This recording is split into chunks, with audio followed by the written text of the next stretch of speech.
We've just heard one of our brothers in arm out in the field. One of our Bulgarian brothers in arm. Who's made 6 or 7 acquisitions, either through commercial lending and or owner financing, meaning that they take back the paper. And in those kind of acquisitions he's making, you're not giving these guys 3 to 5 years taking back the paper. Taking back the paper 1 year or 6 months, because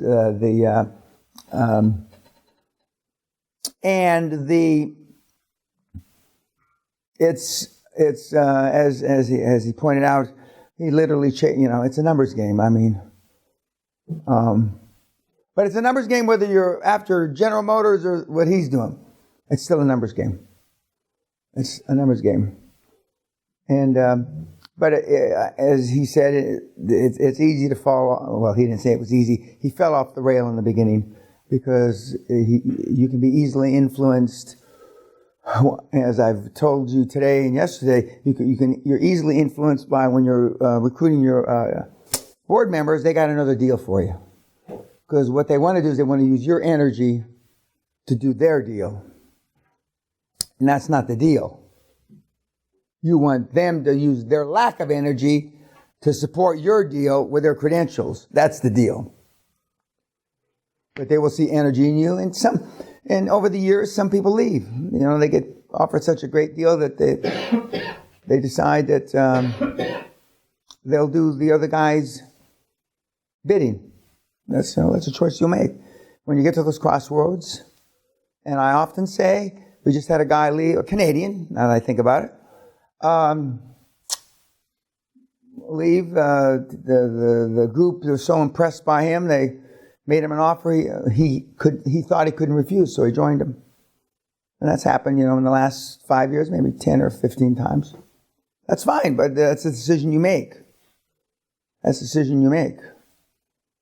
But at the end of that decision, irrespective of how successful you are, you will not be hitting the cash register for the kind of equity numbers that we're talking about.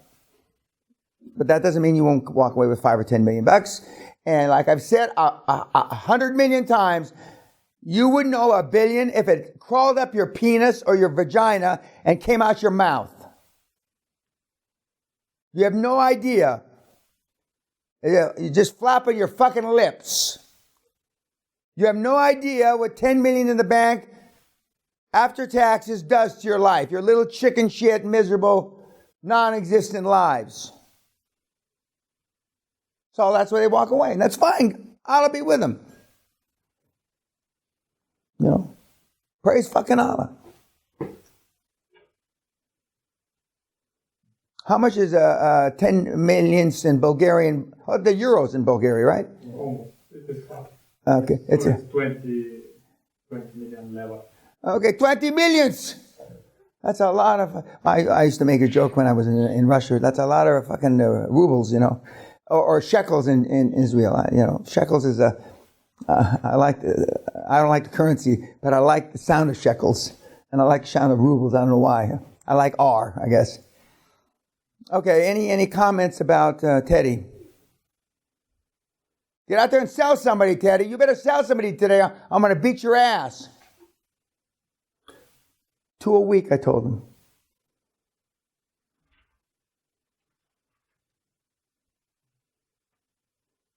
Now, how many calls? Not 2 calls, 2 acquisitions. He knows just enough to make the fucking thing work. I told him, don't get sophisticated. You don't want to know. I'm a little sorry that he got his computer working. Anything else about the Bulgarian brute? Now, he didn't say anything when I said you came with €5 and a T-shirt. Fucking everybody, That's. Did you have a handbook or something? Did you go through customs when you come from Bulgaria? A T-shirt and... They don't ask you anymore. Huh? No. Okay. How do we get here? We're all past this. Now I'll ask you, we're 12, aren't we supposed to be? What number are we? 12:50. Here's my niece. Show YouTubers that. She was at my 70th birthday party, kids. Nice young girl. She likes to cook. Likes to work in the kitchen. What did I ask you before we went to lunch?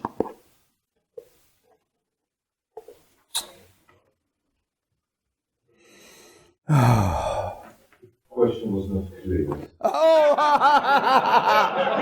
Yeah. Question was not clear. You can clarify. Yeah.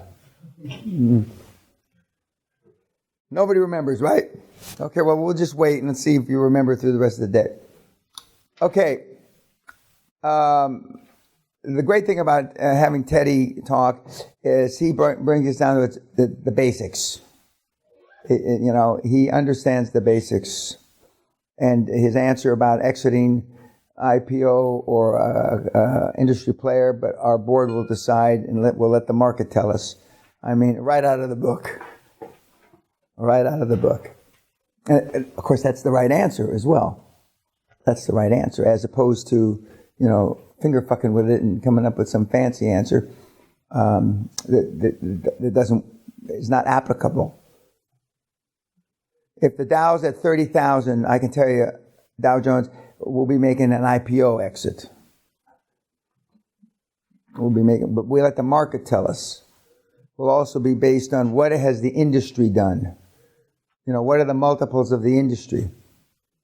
And sometimes, depending on the market environment, you can sell to an industry player, an industry giant, at the same multiples as you can of a public market or an IPO, because the reason why companies, a construction company will sell at 10 times earnings on a stock exchange and only sell for 5 or 6 times earnings in the private sector is because of liquidity. You've got liquidity in a stock. You can call your stockbroker, or now you can sell and buy stocks on the internet, I'm told.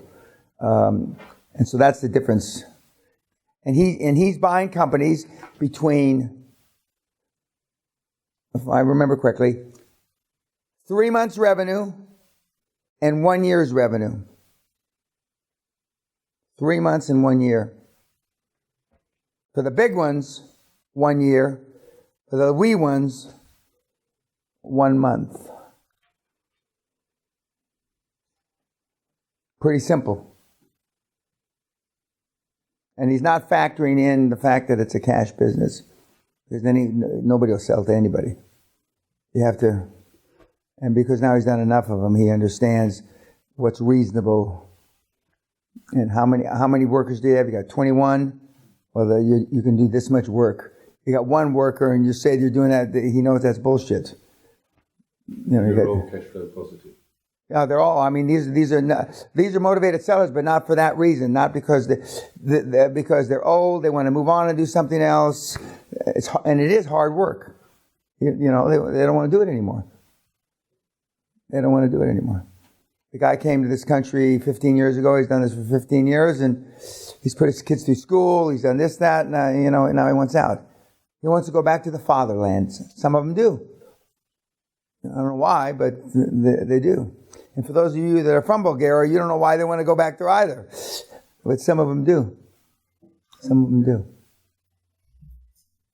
You said 1 year revenue? Is that because they don't have any hard assets like property? There are no, well, some of them have trucks. They're vans.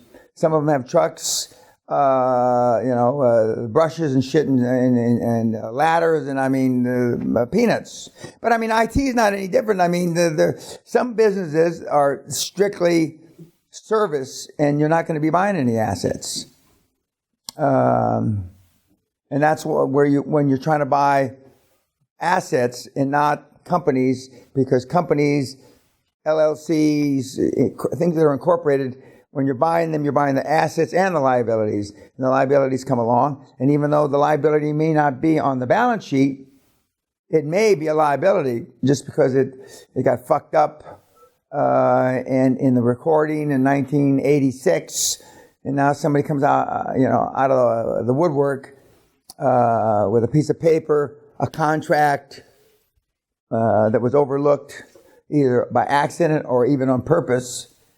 And so that, that changes the audit numbers, and then, so wherever possible, I want you to be buying assets. But in some cases you can't. You have to buy the companies, and with them come the liabilities. That's just life. And so, but it's not the end of the world. And to the best of my knowledge, all of his acquisitions are assets. And no, pretty simple, isn't it? Pretty simple. Okay. YouTubes, thank you. We'll see you tonight.